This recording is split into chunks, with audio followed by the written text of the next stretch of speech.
Hello, welcome to The Update. I'm Susie Thompson.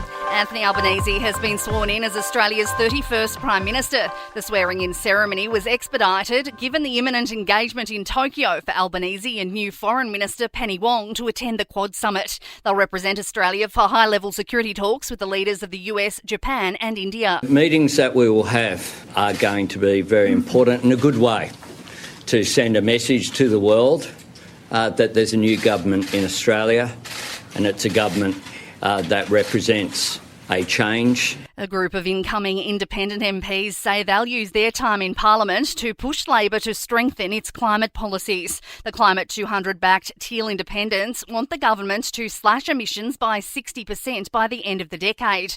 Member for Goldstein, Zoe Daniels, says it's a realistic target. If they can form government, then they're in a position where they're empowered to try a little bit harder.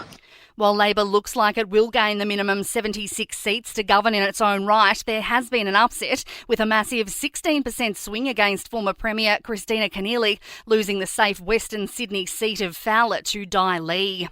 Briefly, in other news today, experts at the World Health Assembly have met to discuss ongoing challenges, including the pandemic and now monkeypox. Switzerland and Israel are the latest to record cases of the virus, bringing the total number of countries with outbreaks to 14.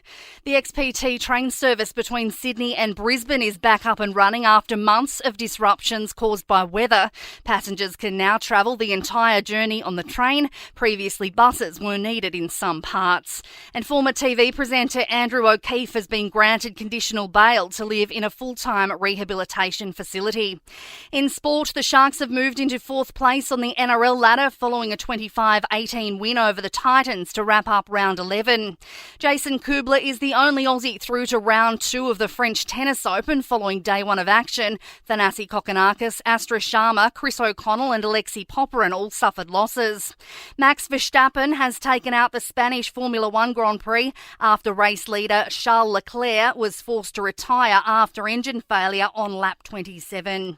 In entertainment news, Pete Davidson has made his final appearance on Saturday Night Live, joking about his quick engagement to Ariana Grande back in 2018, the Oscars slap, and of course how Kanye helped his profile. I never imagined this would be my life. Look at me when I started here. Like back then, I was just like a skinny kid and no one knew what race I was. And like now everyone knows I'm white because I became hugely successful while barely showing up to work.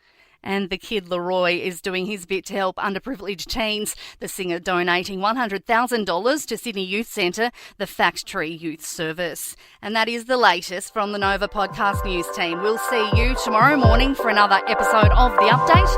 I'm Susie Thompson.